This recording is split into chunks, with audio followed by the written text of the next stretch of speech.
Welcome to the Box Score Sports Podcast.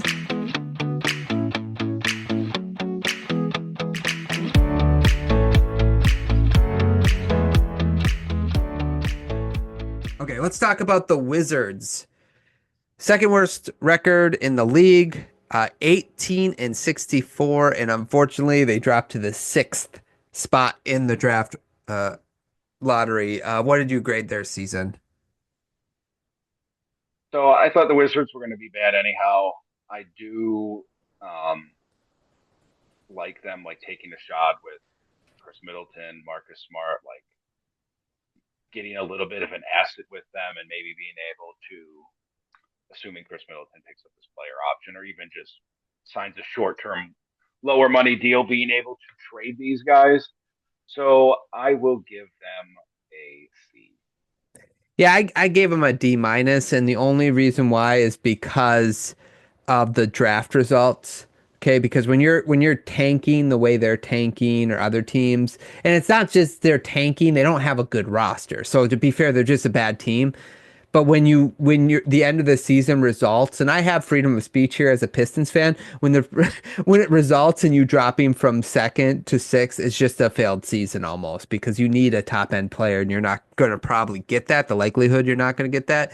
I agree with you on those trade pieces that with Smart and Middleton. I think they could almost flip those guys for more assets, even if it's like a second round pick and a young player. I think that's a possibility. I thought some of their young guys had some moments in the season, like Alexar, Koulibaly, and Carrington. They all kind of shared moments, but none of them really jumped off the screen. And I think that's part of the problem is they have no clear building blocks after this season, which you hoped that you'd have at least one guy, a clear building block moving forward. You know, Sar is still young. I mean, they're still young, so they could become building blocks, but there's no clear building blocks. And again, just falling in the draft was just brutal for them. Yeah, I think that you're right. That's probably like the death knell on the season is if you ended up with Cooper Flag or Dylan Harper, you can be like, all right, maybe, especially if it's Cooper Flag, this is our guy. And if it was number two and Harper, you can be like, all right, we see a lot here. Um, but they didn't get that. And I do appreciate that the Wizards finally turned that corner after getting rid of Bradley Beal of like, this is going to be some lean years.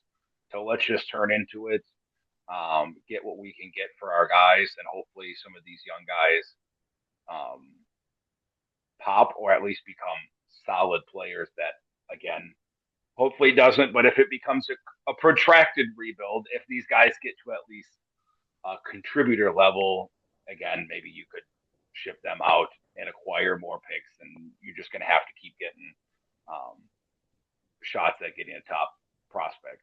Yeah. Yeah, just keep getting those assets, right? Okay, off-season outlook. So they did get the sixth pick, like we mentioned.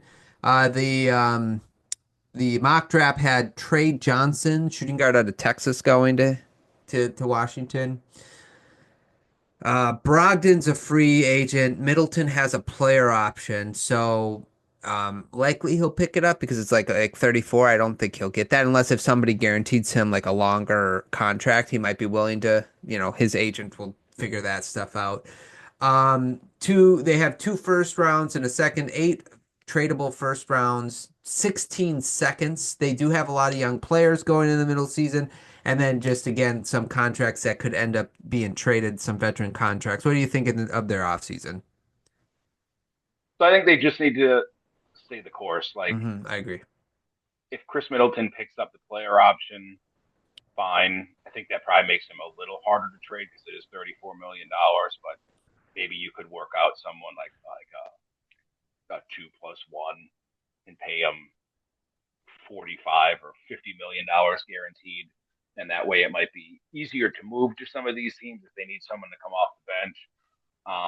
But I think their offseason is basically just if you can acquire a younger guy of value, either through free agency, restricted free agency, get some offer sheets out there. That's what you're kind of looking to do, like the Nets did before they got Kyrie and KD. Like just put some stuff out there, acquire guys that maybe they didn't succeed in their first contract, but give them some playing time, some coaching.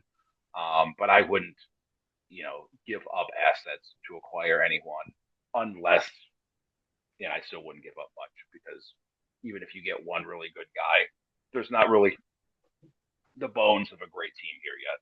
Yeah, agreed. I don't think I would do too much either. Just stick with it, the way you're going. I do like the moments we've seen with some of these young guys, so just give them another year. And like you said, take some shots at younger players out there that maybe didn't work out the first time in their contract, or look for like players that are on the bench of certain teams that they might want a veteran player like a Chris Middleton. Like there might be a team out there that's like, you know what? Let's just go after. We just need a veteran guy. Let's go after one.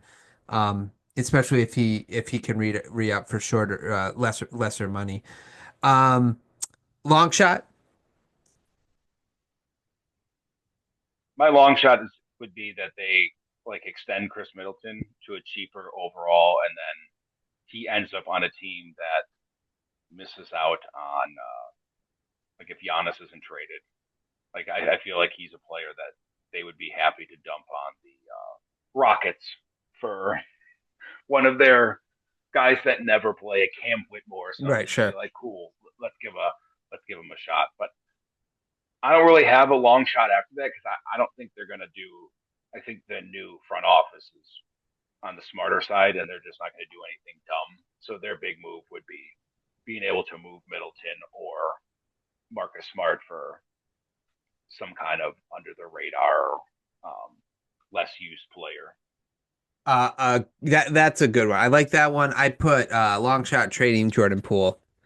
Can we, he's 2 years, 31 million. I don't know. It's a long shot, man. It's a long shot, but could you convince like a team that needs a bench scorer? We'll give you a future first in him if we can get like some young guys or whatever. You know what I'm saying? Like something like that. I don't think it'll work, but man, if I'm to the Hornets. Yeah, there you go. What a combo. Yeah.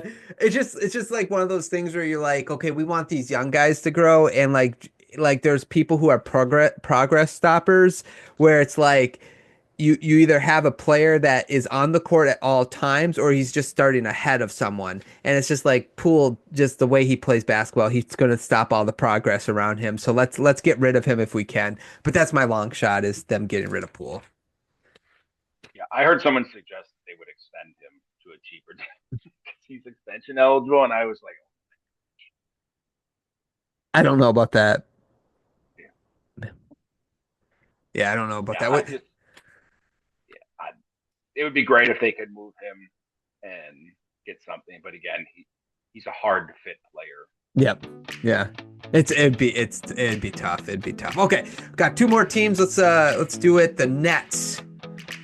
Thanks so much for watching this clip of the Box Score Sports Podcast. I hope you guys enjoyed. If you haven't yet, please subscribe to our channel. Follow us on Instagram and Twitter or X. And we'll talk to you guys real soon. See ya.